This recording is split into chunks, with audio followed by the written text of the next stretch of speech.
moment in time. Members of the public have not been allowed in the Capitol for the last 9 or 10 months because of the pandemic. This has been completely shut down. Not to mention that this breach means that every single one of these protesters has not been screened. I mean, this is an unprecedented security breach in the Capitol, at least in my experience, where you have so many people here who have not been screened by Capitol Police. Every single time you go into the Capitol, you go through a magnetometer, your bags are checked, and police do a sweep of what you bring into the Capitol. Every single one of these protesters is here and hasn't been screened by Capitol Police. So I have to say, I mean, you know, aides and lawmakers are messaging us, trying to figure out what's happening. But as you can see, both the Senate and the House are on lockdown until this is resolved. Yeah, it is incredibly disturbing. We're watching right now as a number of apparent protesters now seem to be peacefully or voluntarily or somehow being led out of the Capitol right now. They seem to be heading toward. Well, maybe not. Is that the exit? If you look at the picture, that camera, the shot that we have that you see right now is of them walking towards the House chamber. That's not the exit. That toward is the House. They're walking towards the House chamber right now in that camera. So they're not going anywhere. They're going directly to where the debate is going in the House chamber. Yeah, Casey Hunt,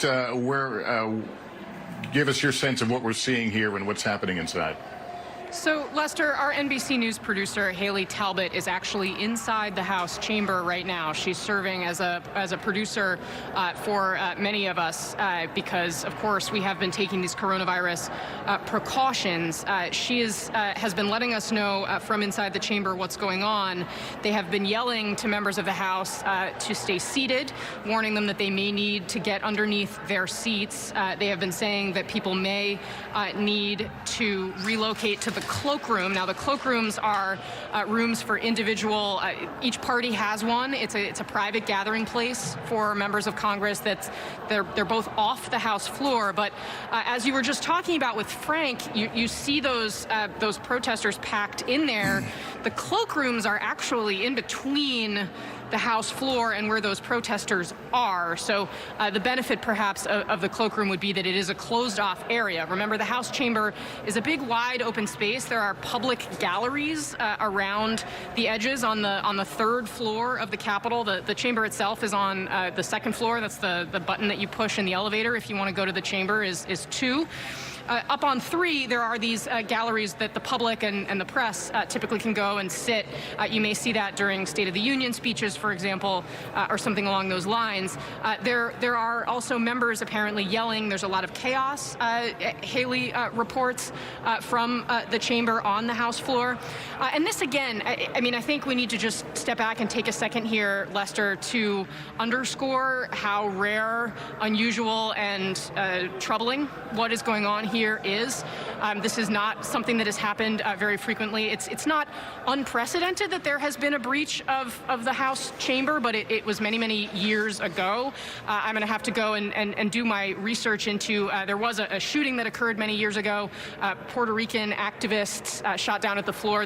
If you pull out the drawer in one of the desks that sits on the House floor, I've actually seen it. The bullet hole is still there from that incident. But of course, the idea then was that they learned a lot from that incident and that things like that were never supposed to happen again. So the rarity of someone actually getting into the House chamber and doing something like this really cannot be overstated. And again, these protesters right now, from what we can see on our cameras, are outside the House chamber, outside the doors. Now, the question is whether they'll get into those doors. And again, I'm looking at these texts from Haley Talbot, our producer, who is on the scene there and who is in the room watching all of this unfold. Lester.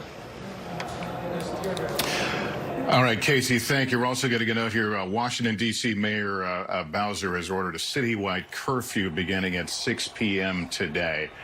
We are seeing Ellison Barber. I don't know if you're with us. We are seeing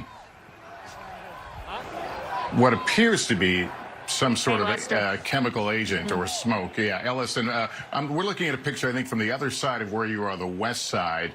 But are you hearing anything that suggests tear gas is being used?